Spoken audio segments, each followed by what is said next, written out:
to episode 7 of The Empty Rooms of Gorski Manor.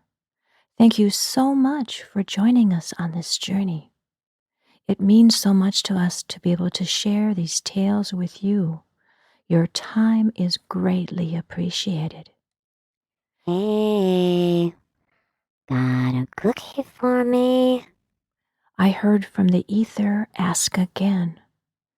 Having just dodged that musket bullet from Pirate Marjorie Brown, I wasn't quite sure I was ready for another ghost so quickly, so I started to run towards the manor. After weaving around the many tombstones, I found myself stopped by the huge iron fence of Gorski Manor. I could see it looming clearly up ahead on the hill's top. I paused to listen for that voice. Thankfully, all was quiet.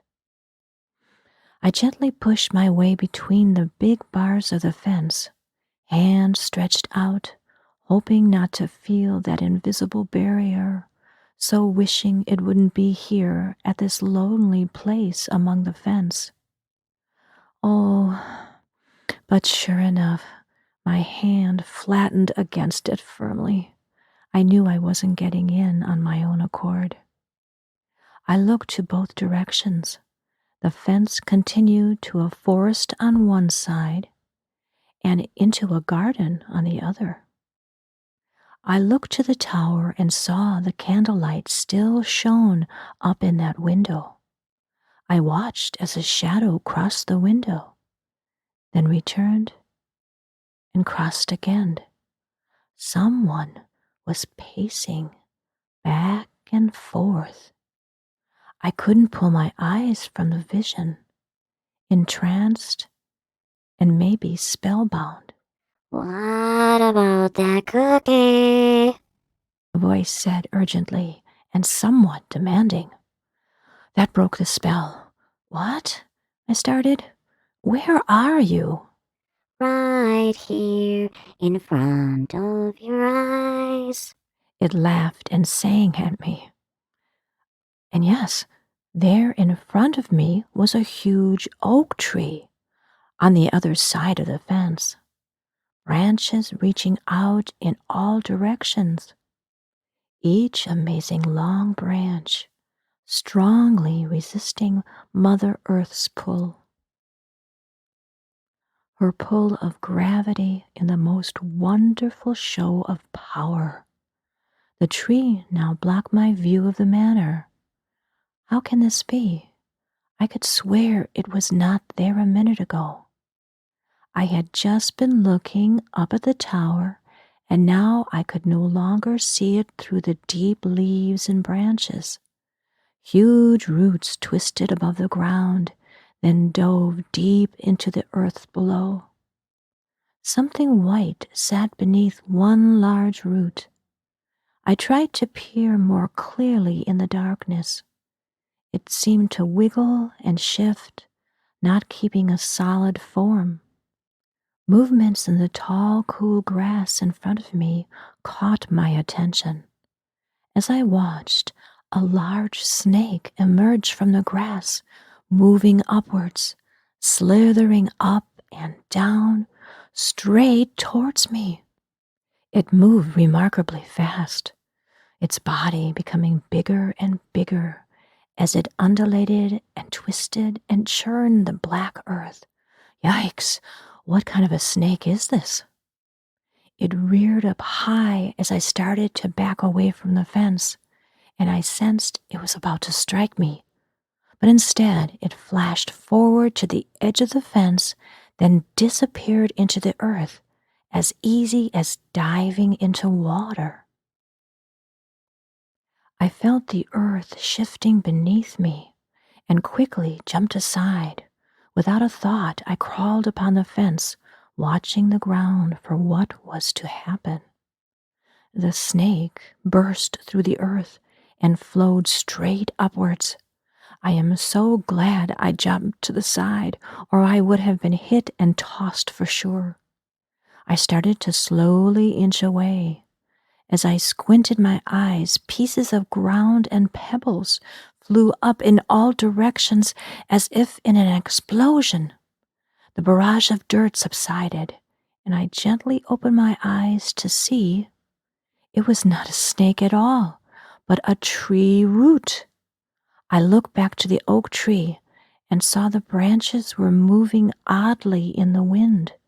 Instead of flowing in one direction, they all moved in different directions, all dancing to their inner rhythm.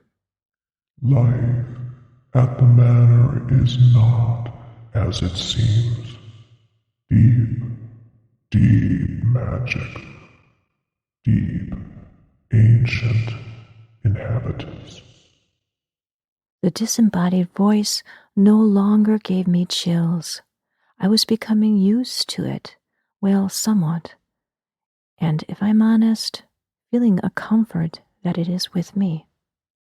The root no longer moved, so I slid off the fence and moved closer. There seemed to be some smaller movement beneath the root. As I watched, I could see the ground shifting and I could hear scratching. Soon the dirt began to be tossed from within, creating a hole beneath the root. More dirt was cleared, and then I saw 2 large white paws appear. Out popped the head of a large white hare. It brushed some of the dirt from its nose and wiggled the final way out and sat there, looking straight into my eyes. It held out a paw and actually said, How's about that cookie, please? Needless to say, I was very surprised at a talking, or should I say singing hare, as I am sure you are. But reacting on automatic, I reached into my knapsack and pulled out a cookie. It hopped over to me and took it with a bow of its head and greedily nibbled it quickly to nothing. My husband will not like talking hares, I said.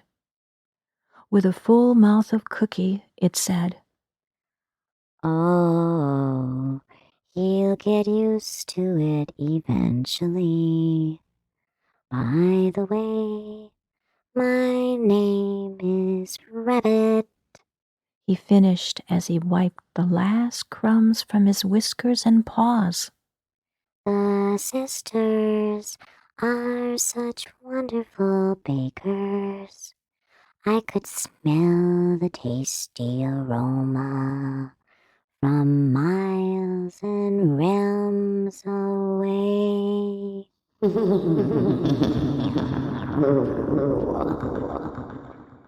His laughing at that last statement made it sound spooky and mysterious. He looked at me with a piercing glaze of amber eyes.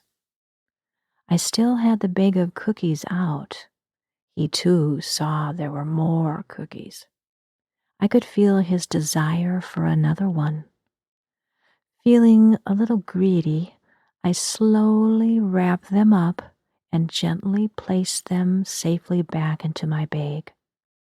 He looked at me oddly, as if weighing the situation, but seemed to let it go for now and came a little closer, and with a plop, he sat down right in front of me and put his front paws on his hips, waiting for me to speak. We sat this way in silence, staring into each other's eyes. He looked to the manor, then back at me, and then he did it again.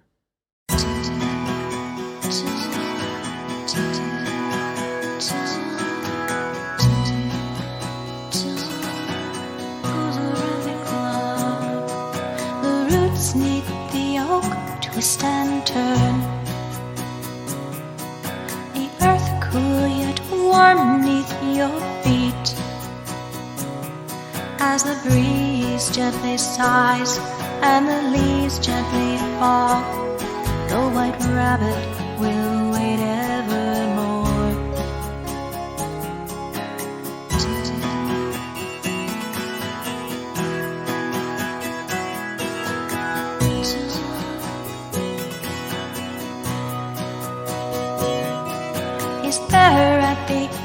edge of your sight. His breath you can feel on your cheek as he wiggles his nose and he tickles your toes. This white rabbit will be evermore. Where can he be? Why can't you see? Why aren't you sure that he's there? Where can he be? Why can't you see? Why aren't you sure that he's there?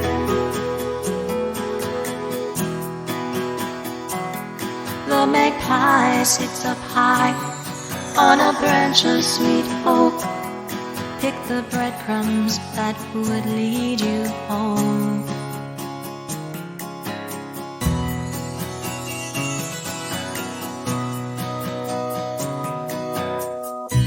Don't cry if he gives you a fright. To fulfill his most dreamy sight, as he circles the room, singing his weird little tune, his eyes holding you forevermore.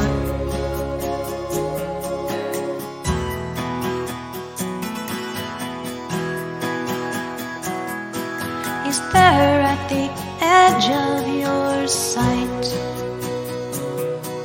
His breath you can feel on your cheek. He will cover your head and hope that you're not dead in his whimsical, magical light.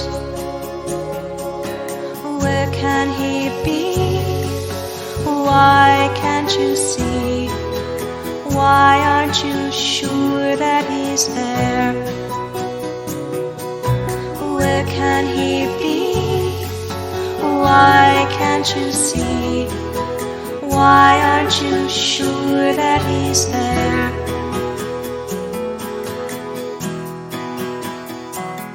The magpie sits up high on a branch of sweet oak. Pick the breadcrumbs that would lead you home.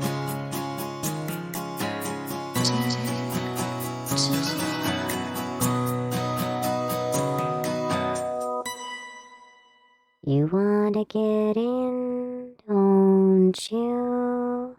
Rabbit finally asked, pointing a paw thumb over his shoulder towards the manor. Yes, I do. Can you help me? I said energetically, not really wanting to ask for his help for some reason, but glad that he may be offering it himself.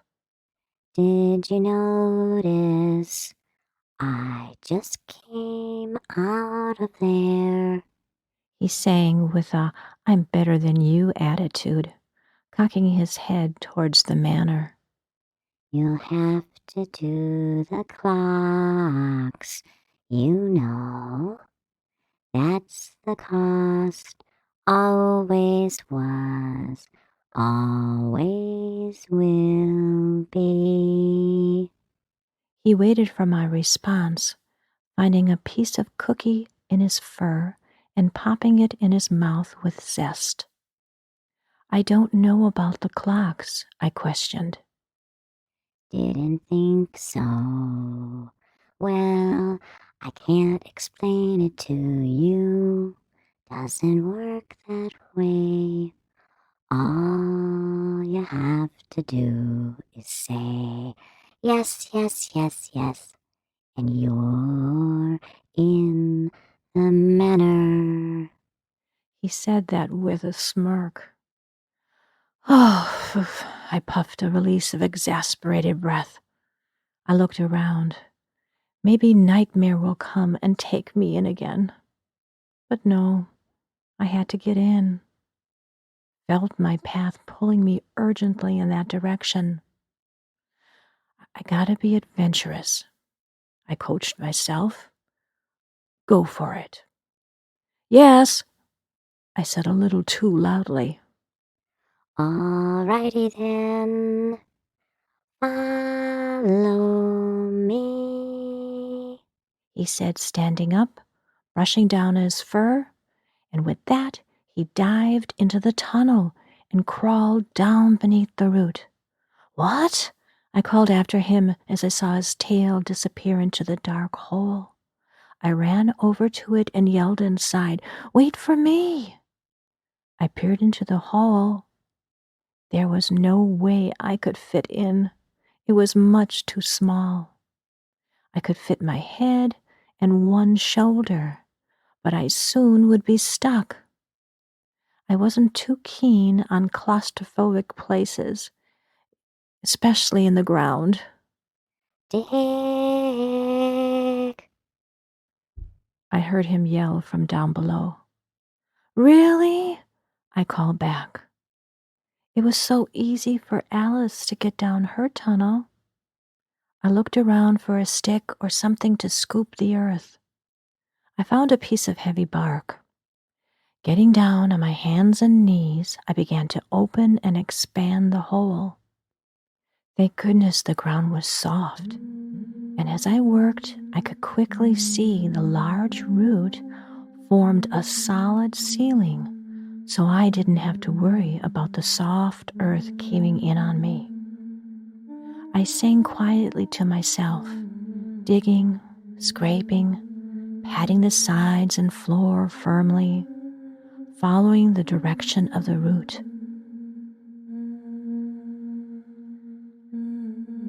I considered we only need to get past the fence, which wasn't really too far into the manor property from where I started. As I worked, I expected to hit the fence barrier, but as I dug and dug, I felt I must have passed underneath it by now. The opening behind me was getting farther and farther away as I worked. When I stopped to rest, I listened to hear if Rabbit was still waiting, but I heard not a peep. I called a few times, but he never answered. I don't know how long I worked, but I was getting concerned and even considered turning back. Just as my breaking point was approaching, I felt a soft breeze, up ahead, and took it as a sign I was close. I doubled my digging and felt the tunnel turn upwards. With a few more big pushes, I wiggled out of the earth and up between the roots of the oak tree. I was exhausted but ecstatic. I had once again made it past that so-called impenetrable barrier. I checked my glee, not wanting to be too cocky and possibly cause some unknown wrath upon me. I could see the fence where I had waited and looked up into the amazing ancient oak tree. I leaned against the tree trunk, feeling a nurturing, powerful energy flow from the tree. I closed my eyes and felt the tree recharge my energies and welcome me. As I sat there, enjoying the moment, I felt something hard fall from above and hit me on the head. "Ow, that hurt," I said, rubbing my head and looking around on the ground for what it may be. I'm sure you can guess what it was. And yes, a white stone. I took it into my hand and looked for the rune I knew would be there. And yes, Tock, the rune of the oak tree. I turned and gave the tree a big hug and shared my life breath with the tree, for it had for surely assisted me into the manor grounds. I rested for a time, then felt something tug on my pant leg. I opened my eyes with a start, not realizing I had fallen into a magical sleep beneath the protection of the oak. One sure can't get too comfortable here. Expecting the worst, I was relieved to see the white hair. Took you long enough, He said with another hard tug to accent his displeasure. On the branch above us, I saw 3 magpies sitting in a row watching us. You better move fast. Rabbit said, pointing to the 3 above. Follow the breadcrumbs quickly, my dear, before they eat them all up. He laughed and started to hop away. Remember, find the 12 white clocks. You made a deal. He sang back over his shoulder, and then he faded into the shadows. I sat there in a daze, looking to the spot where he disappeared. But I couldn't sit for long. The magpies began to chatter and flutter around in agitation. A pebble hit me on the head from above again. Ouch, that hurt. I looked up to see the birds, and they seemed to caw to each other as if laughing at me. I stood up, looking around for the trail of the breadcrumbs. And there it was, leading off into the Manor's garden. The magpies noticed, too, where I was looking, and in a flash quickly flew to the crumbs and began to eat them. Oh, such naughty birds, I thought, as I ran down the path after them. A secret shared for you. 13 hours has the clock. Look to each hour.